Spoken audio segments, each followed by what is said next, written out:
Now on News Talk 105.9 WMAL. O'Connor and Company.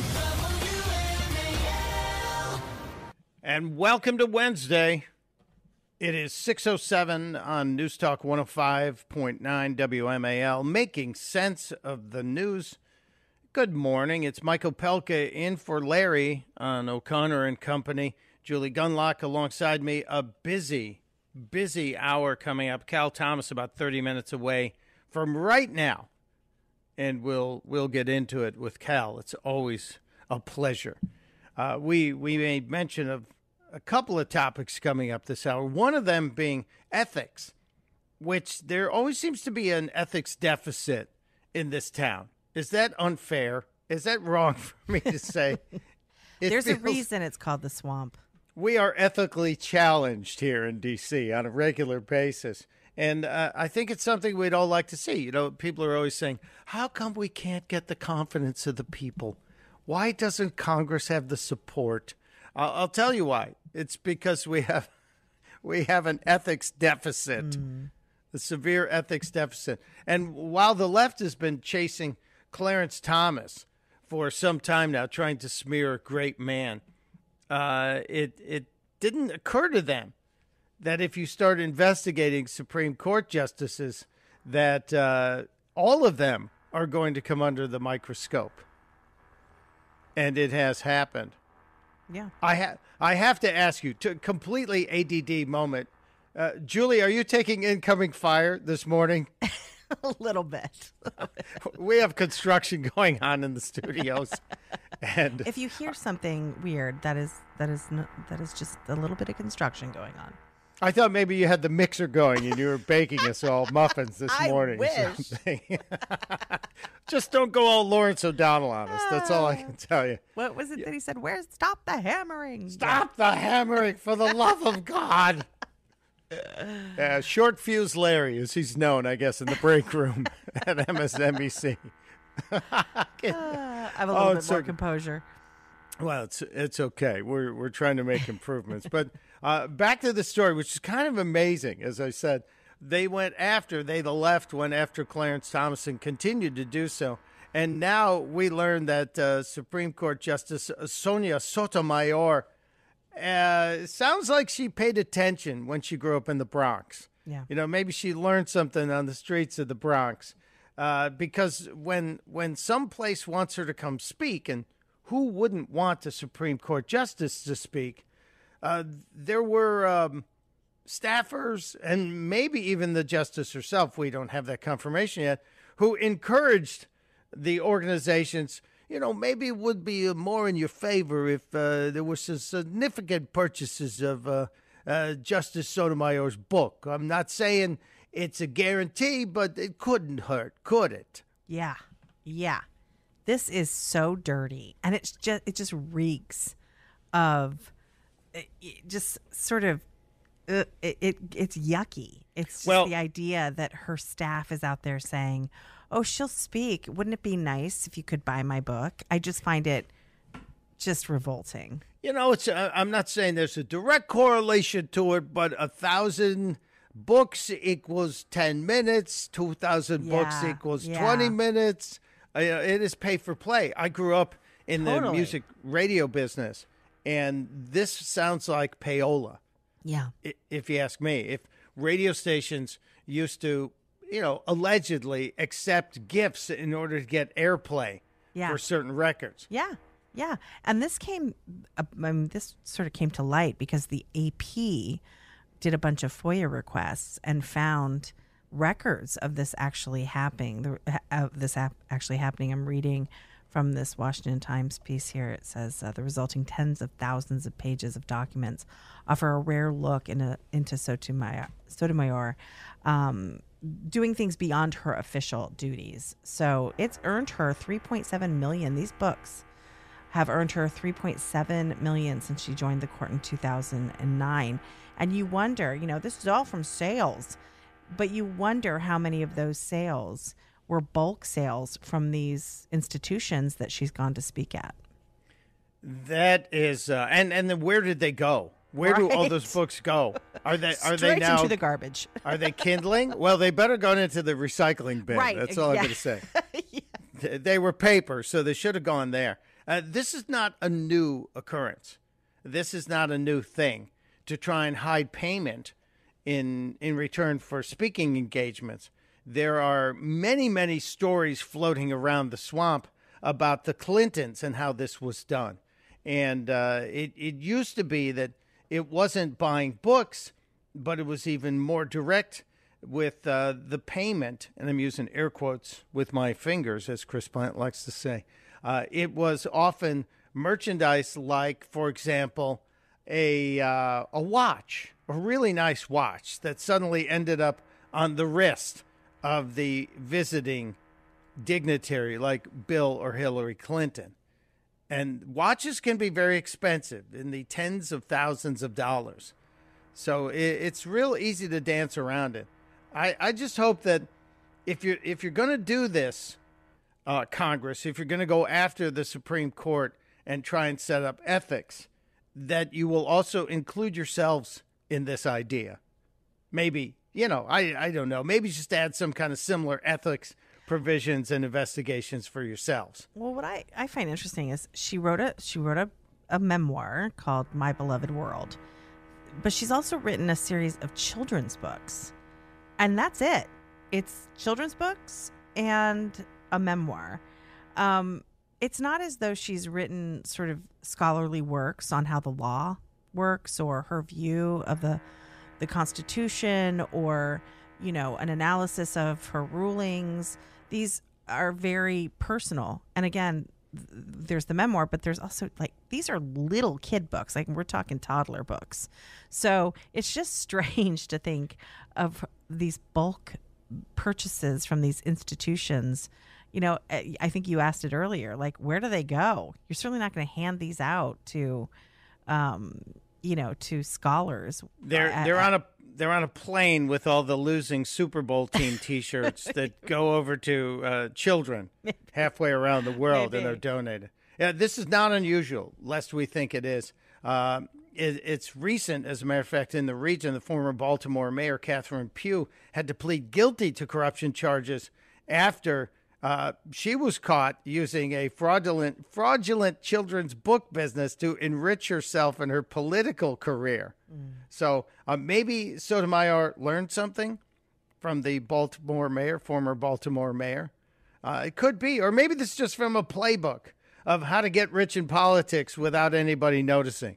Yeah. I'm just saying, it could be out there. And if you're wondering, when you visit the Supreme Court, and I recommend you do if you're ever actually in the district, the gift shop at the Supreme Court has the Sotomayor books for sale. And they're not cheap. They are not cheap at all.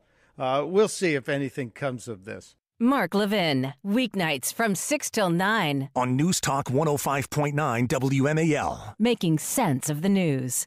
It is 6:17 on WMAL. O'Connor and Company. Larry is still on holiday. Mike Opelka is my name. Julie Gunlock with me.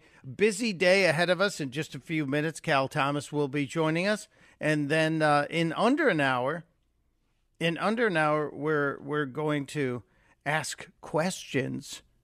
We're going to have serious questions this morning for Andy Biggs about what's going to happen with Christopher Wray getting grilled today by the House Judiciary Committee. And Governor Glenn Youngkin's going to join us today. I'm very excited about this. I'm sure you guys have talked to Governor Youngkin in the past, and I need to ask the question on air. I'm going to pull back the curtain. Have you guys asked him if he's thinking about running? I think Larry might have touched on that a few times. Yeah. So we could ask, what's the current presidential meter looking like? Are you leaning? It's like a magic 8-ball. All signs point to yes or no, or where's this going? I think he is very focused on Virginia right now. So, well, that's a good thing. Yeah, thank goodness. So he had the big launch yesterday of the Secure Your Vote Virginia event. Yes. And we're going to talk about that. This is a big stinking deal. It is. It's about keeping the majority in the Virginia House and maybe flipping the Senate.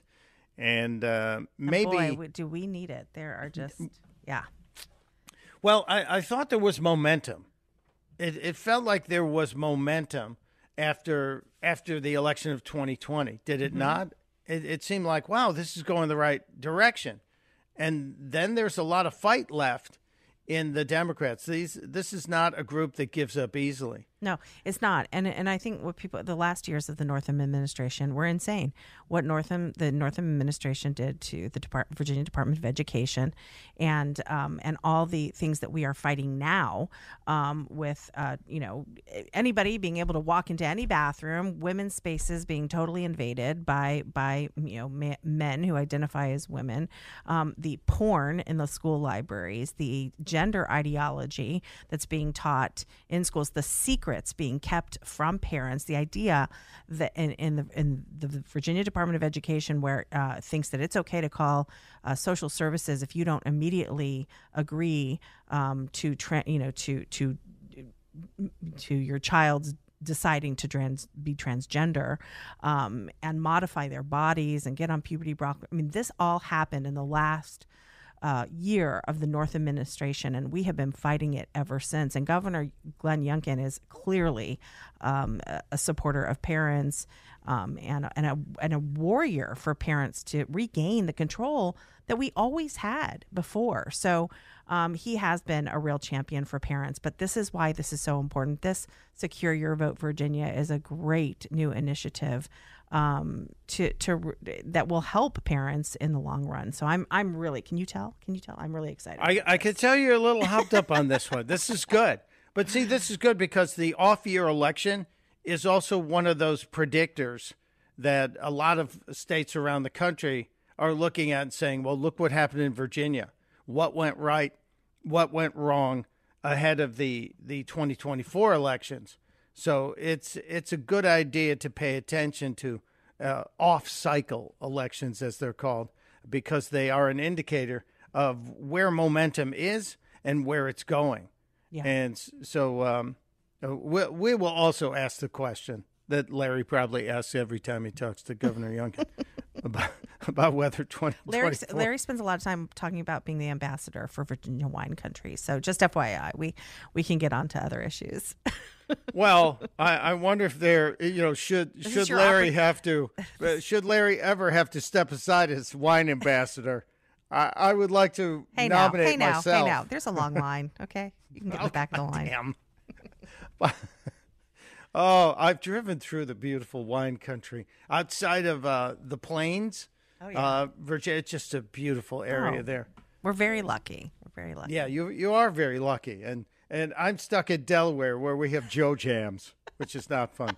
Well, we've got much more to get to today. We'll talk about the preview of the FBI hearing that's coming up with Christopher Wray, and of course Cal Thomas around the corner. Right now it is 6:22.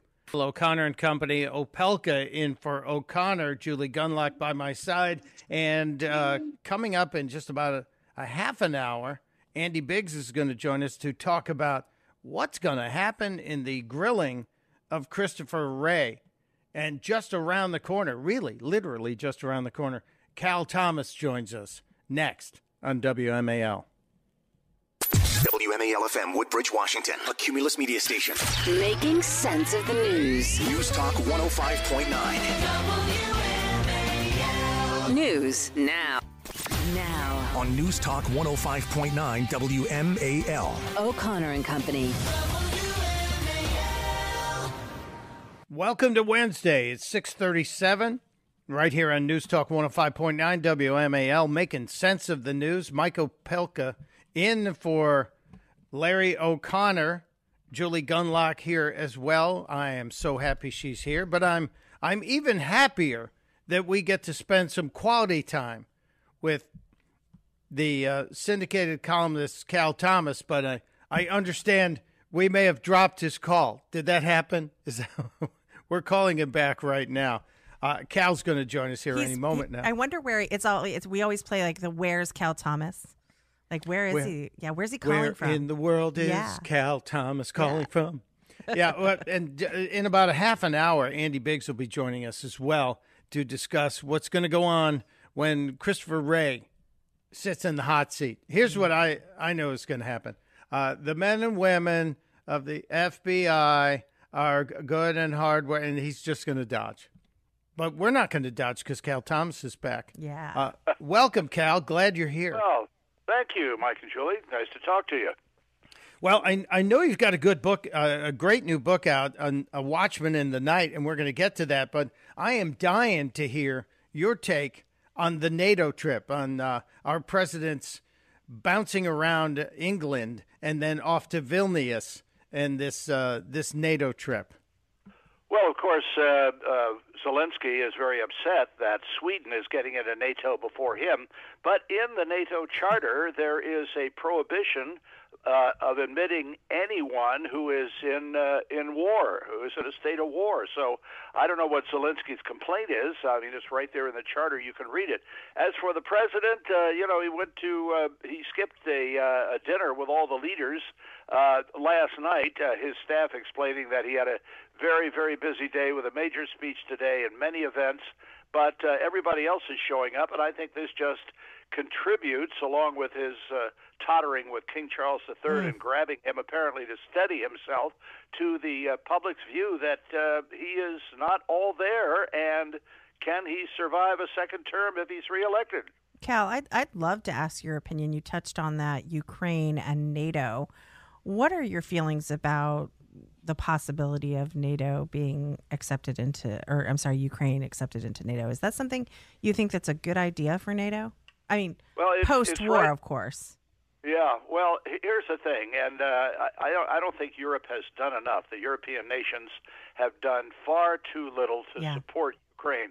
Once again, as it was with World War I and World War II, and Reagan putting Pershing missiles into Western Europe to counter the Soviet threat, and all of the, as Trump said during his presidency, we've supported you. You're supposed to dedicate 2% of your budget to defense. You haven't done it. We want you to pay up. And he forced them to start paying up. But they paid far too little of this. This is mostly their war. It's on their territory. They ought to be doing more, and Biden ought to be asking them to do more than just to send more American munitions. And by the way, did Biden violate some kind of secrecy by saying that American munitions are almost depleted? What a thing for a president to say. Yeah. Our enemies must be licking their chops. Right. Yeah, no coincidence that North Korea launched an ICBM today just to test it, It just happens 24 hours after that faux pas. Biden skips a dinner, again, a third time he's done this with world leaders. I tend to think it's probably due to sundowner syndrome. The White House said that he's too busy. He said 4 full days. Where was he on Sunday or Saturday of last week, Cal? Well, you don't know half the time. He either goes to Delaware, or at the beach. He has spent more time off than on as president. The left used to criticize everybody from Eisenhower all up to present Republican presidents for taking time off. Now, I don't begrudge a president from taking time off, but my goodness, he's taken more time off than I think any modern president. From Delaware to Camp David, he's out to lunch most of the time. He doesn't even know what's going on in his own White House. Cocaine shows up in the White House, and he doesn't have a clue about it. Look, I got a column coming tomorrow in which I say it's time for Biden to take a cognitive test. This business that Axios has come out with, that some of his staff is afraid to be alone with him because he curses and blasphemes and attacks. There's a website called Dementia Care Central, and it says, and this is a quote, it's in my column tomorrow, it's common for one's behavior to change in unexpected and unwanted ways. One common complaint and concern frequently expressed by the loved ones of a dementia patient is the use of swear words and foul language. Yeah. So Biden twice claimed different things during the 2020 campaign. He said he had never taken a test. Then he talked to the National Association of Black Journalists and said, quote, no, I haven't taken a test. Why the hell would I take a test? Come on, man. That's like saying before you got on this program, you take a test where you're taking cocaine or not. Interesting you used the word cocaine. Yeah, no coincidence there. There are no coincidences. Got about a minute left here, Cal Thomas. The missing witness indictment payback or just a strange coincidence that 4 days after a video drops, this Israeli man gets indicted? Yeah, I think it's far more than coincidence. I think it's deliberate, and I think it's a message to other people with dirt on the Bidens and the Biden family to keep their mouths shut. I don't think you don't have to be a conspiracy theorist to find that this is very, very troubling and more than coincidental. Yeah, it is. Cal Thomas is a great follow on Twitter. You should do that. But his new book is out, A Watchman in the Night, and we appreciate you being here with us, Cal. Thank you, Mike and Julie. Always a pleasure. It is 6:43, and we've got more to come on WMAL. Nothing like a little Aretha to get you going on a Wednesday morning. It is 6:47 on O'Connor and Company. Mike Opelka in for Larry. Julie Gunlock dancing in her studio. I saw you getting down with Aretha. Oh, dear. Sorry. My favorite moment whenever I hear that song is when Barack Obama misspelled respect. I can never get past that. It's just that was a great moment in American history. Yes, we've all done similar things, but No, it's we great. haven't. Oh, well, I may have put my foot in my mouth on occasion, but Okay, fine. it's great when somebody who was as cocky as Barack Obama, the guy who saw himself as just the perfect image, who screwed up respect. I mean, it's so not, good. it's not a tough word to spell. So, No. yes, you're right. I think Sharpton did that too, but he has problems with teleprompters and things. Yeah. Anyway, big news, a little culture news here. Aretha Franklin's handwritten will was found in a sofa years ago. I like how you paused in a sofa. Well, because I'm thinking here, the court rules yesterday that a handwritten will is valid because the family's fighting. She died in 2018. Yeah. So it's been almost as long as the FBI's been investigating Hunter Biden's laptop and his alleged crimes. Right. Almost as long.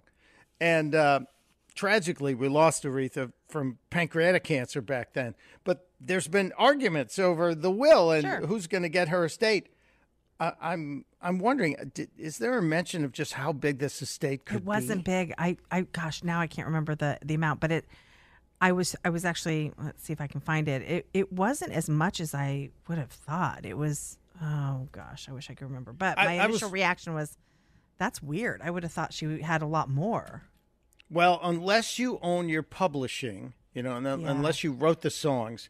Oh, you 6 million. 6 million. Still, not chump change. Yeah. Not chump change, but Aretha Franklin's family fighting over the $6 million. And they're going through the house, I guess, after she passed, and somebody finds a will stuffed in the couch. The only thing in my couch cushions are like kids' snacks, right? So gross. Yeah. Like sometimes I'm cleaning them out. But a will? My goodness. Well, maybe that's where she also kept some other stuff. They should look inside those cushions. Maybe she was stashing some cash or some gold coins. That guy in Kentucky found 700 Civil War era gold coins in his cornfield last week. It's kind of a big stinking deal. People put stuff everywhere. Well, I mean, a will. God grief. Doesn't she have a Well, lawyer? You would think that Aretha Franklin had a great long career and probably had a manager and an accountant, and you would have expected her to have had some kind of guidance to say, hey, Aretha, maybe we need to put a will together. And just give it to me and I'll keep it in the office in the safe deposit box. Oh, no, I'll keep it in the couch, honey. I'll just scratch down some notes today. Yeah. Not smart. 5 years now, $6 million and 5 years of legal wrangling. There's probably nothing left. So I'm glad there's resolution to it, but now a court has decided it's valid, and perhaps we'll get to see what was in there and who got what. According to this AP, it says both documents, because there were two found. Both documents called for the brothers. These are the brothers that are her sons that are fighting over this estate to share the income from their mother's music and copyright. So hopefully this will come to some sort of nice resolution where everyone shares, which should be one of the first lessons you teach your children, how to share. Apparently these brothers are having a little trouble with that. So maybe this will resolve I the was whole her matter. best friend. You weren't her best friend. I was the one who drove her to that first audition. You know how that works. I get it. Well, at least this is a lesson to everybody that perhaps you should take an hour and maybe put a will together and put it somewhere, not in the couch. And clean out your couch cushions. Yeah, I think they also found chicken McNuggets in that couch. I'm not sure. We're not going to go down that road. No, we're not. Yeah, that's why there's I'm one more crazy cultural story. Britney Spears has set a date for the release of her memoir. What's left to tell? And what haven't we seen or heard from Whitney? Britney. Good grief, Brittany. Yeah, Britney Spears going to share her memoir. Of course, she's half naked. She's half naked on the cover of the book. I am shocked. Yes. I'm shocked. The conservatorship might have been doing her a favor. I'm just throwing that out. Oh, I agree. Have you seen the videos she's been posting lately of her in this sort of sad house dancing? It looks like the foyer of her house that she's always half dressed. Her hair extensions are coming out. She looks like she has 4-day-old makeup on. It's all. Well, that's how I walk around my house after the show's over. That's frankly easy. I don't even want to get into it. I'm sorry. I even brought the subject up, Brittany. I apologize. 41 years old. We do need to know everything about your life. It is 6:53. Don't forget, Andy Biggs just around the corner at just after 7 o'clock on WMAL.